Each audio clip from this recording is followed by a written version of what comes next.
गुलकारी के मैदान में इज्जत, शोहरत और दौलत कमाने के बाद शोबिस की दुनिया की चकाचौंध छोड़कर तबलीगी हो जाने वाले जुनैद जमशेद की जिंदगी तजादात से इबारत थी और वो उम्र भर ये फैसला न कर पाए कि वो एक दीनदार बनना चाहते हैं या कि दुनियादार। जुनैद जमशेद 7 दिसंबर सन 2016 के रोज सूबा खैबर पख्तूनख्वा के इलाके हवेलियां के करीब PIA का एक मुसाफिर तैयारा गिरने के नतीजे में अपनी तीसरी बीवी समेत जहाने फानी को रुखसत हो गए थे। नर्म आवाज और मुलायम लहजे वाले जुनैद जमशेद की तमाम जिंदगी एक पड़ाव से दूसरे पड़ाव की जानिब सफर से इबारत रही। जुनैद की जिंदगी का इख्तिताम एक दुनियादार मॉडर्न मजहबी शख्सियत के तौर पर हुआ जो मौलाना तारिक जमील के पैरोकार थे और तबलीगी जमात से वाबस्ता थे। जुनैद जमशेद खुद बताते हैं कि मैं फाइटर पायलट बनना चाहता था, नहीं बन सका। डॉक्टर बनना चाहता था, नहीं बन सका। इंजीनियर बनना चाहता था, नहीं बन सका। गुलकार नहीं बनना चाहता था लेकिन बन गया। जुनैद गुलकार बने और ऐसे गुलकार बने कि सन 2003 में BBC के एक सर्वे के मुताबिक इनका मिल्ली नगमा दिल दिल पाकिस्तान दुनिया का तीसरा मकबूल तरीन गीत करार पाया। लेकिन जुनैद गुलकारी के पड़ाव पर भी नहीं रुके। इस मैदान में शोहरत, इज्जत और दौलत कमाने के बाद इन्होंने एक बार फिर अपने समत बदल दी और शोबिस की चकाचौंध छोड़कर मजहब की दुनिया की तरफ निकल गए। इनकी सिमावी फितरत ने इन्हें वहां भी टिकने नहीं दिया और वो वापस आ गए। इन्होंने एक फिल्म में काम करने के लिए दाढ़ी भी तरछवा दी। अलबत्ता इनकी वापसी मुख्तसर साबित हुई और एक बार फिर दीन की जानिब लौट गए। इस दौरान इन्होंने जे डॉट के नाम से मलबूसात का कारोबार भी शुरू कर दिया जो आज पाकिस्तान के नुमाया तरीन फैशन ब्रांड्स में से एक है। सन 1987 में पाकिस्तान टेलीविजन पर एक गाना सुनाई दिया।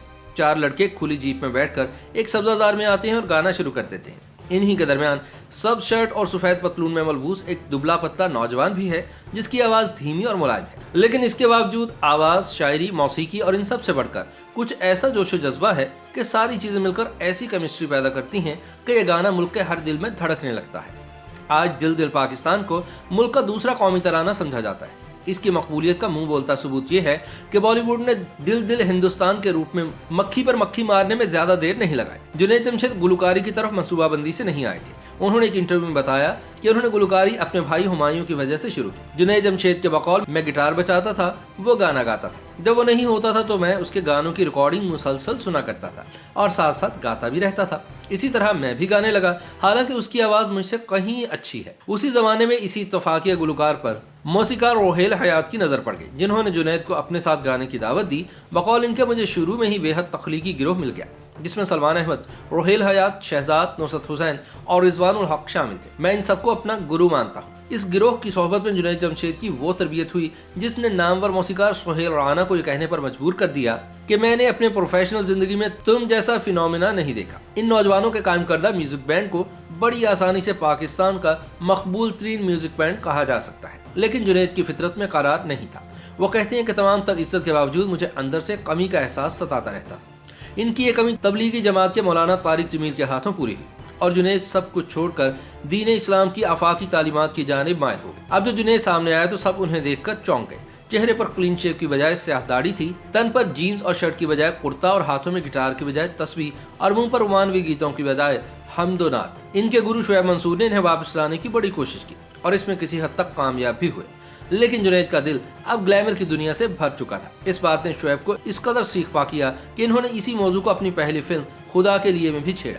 जुनैद की तमाम तवज्जो तबलीग की तरफ मबजूल हो चुकी थी। वो तकरीबन कुल वक्ती मुबल्लिग बन गए और आम दुनिया के अलावा टेलीविजन प्रोग्राम्स में भी दीन की दावत देने लगे। लेकिन चूंकि इनकी बुनियादी दीनी तरबियत नहीं थी, इसलिए बाज़ इनसे गलती भी हो जाती थी। सन 2014 में हालात इस नहज पर पहुंचे कि एक प्रोग्राम में वाज करते हुए इन्होंने कुछ ऐसे गुस्ताखाना कलमात अदा कर दिए कि इनके खिलाफ तौहीन मज़हब का मुकदमा दर्ज कर दिया गया। जुनैद ने मुआफ़ी तो मांगी, लेकिन मुल्क में मजहबी जज्बात इनके खिलाफ इस कदर भड़क चुके थे कि इन्हें कुछ अरसे के लिए पाकिस्तान से बाहर जाना पड़ा। जब जुनैद वापस आए तब भी लोगों का गुस्सा ठंडा नहीं हुआ था। चुनाचे सन 2015 में एक ऐसी वीडियो सामने आई जिसमें चंद लोगों को इस्लामाबाद के एयरपोर्ट पर इन पर तशद्दुद करते हुए देखा जा सकता था। मुल्क के लिबरल हलकों को जुनैद जमशेद के औरतों के बारे में तसव्वुरात पर एतराज था, बल्कि बाज लोग इन्हें औरत मुखालिफ भी कहते थे। हालांकि मरहूम ने खुद 3 शादियां भी कर रखी थी। एक निजी टीवी को दिए गए इंटरव्यू में इन्होंने कहा कि मेरी तमाम पाकिस्तानी मर्दों से दरख्वास्त है कि वो अपनी बीवियों को ड्राइविंग ना सिखाएं। मैंने भी अपनी बीवी को गाड़ी चलाना नहीं सिखाई। बहरहाल ये मालूम नहीं कि इन्होंने अपनी तीनों बीवियों में से किसको गाड़ी चलाना नहीं सिखाई। कुछ लोग तो ये भी कहते हैं कि जुनैद जमशेद की सारी जिंदगी तजादात से इबारत थी और वो उम्र भर ये फैसला न कर पाए कि वो एक दीनदार बनना चाहते हैं या कि दुनियादार। YouTube पर गूगली न्यूज देखने के लिए youtube.com की सर्च बार में गूगली न्यूज टीवी टाइप करें। गूगली न्यूज के पेज पर सुर्ख रंग के सब्सक्रिप्शन वाले बटन पर क्लिक करना ना भूलिए। YouTube पेज पर अपलोड होने वाली वीडियोस से बाखबर रहने के लिए बेल आइकन पर क्लिक कीजिए। आपको हर नई वीडियो के बारे में नोटिफिकेशन मौसूल हो जाएगा।